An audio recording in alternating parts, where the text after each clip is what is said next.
Hello दोस्तों, नमस्ते, प्रणाम। हमारे चैनल में आप लोगों का स्वागत है। तो इस वीडियो में हम एक सोहर गीत लेकर आए हैं। हमारे इस गीत को आप लोग पूरा सुनिएगा और कैसा लगेगा कमेंट में ज़रूर बताइएगा।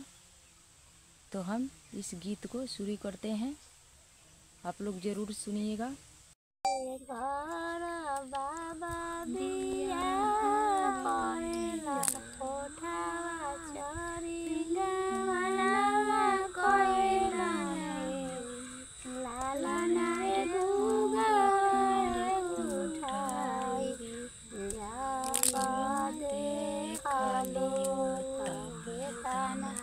दानिया सुंदर लारी लाला रे गुगा उठाई जाबा देखालो ताके ताना दानिया नियांगन तू आंगन करिया जानी बरतनिया मलिया दानिया जानी करिया राम केवरा सोरिया हरिया तो दुनिया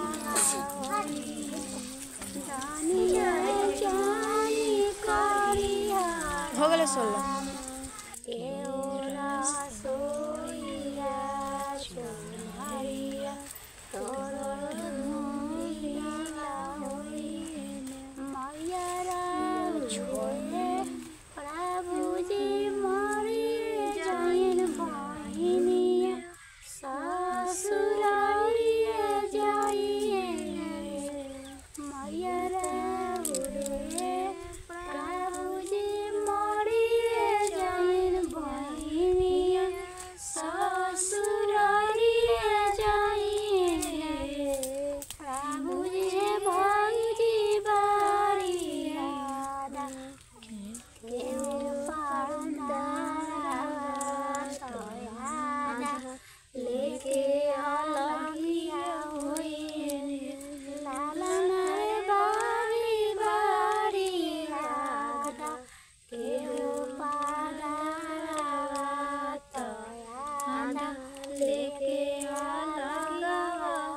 तो ये था हमारा सोहर गीत।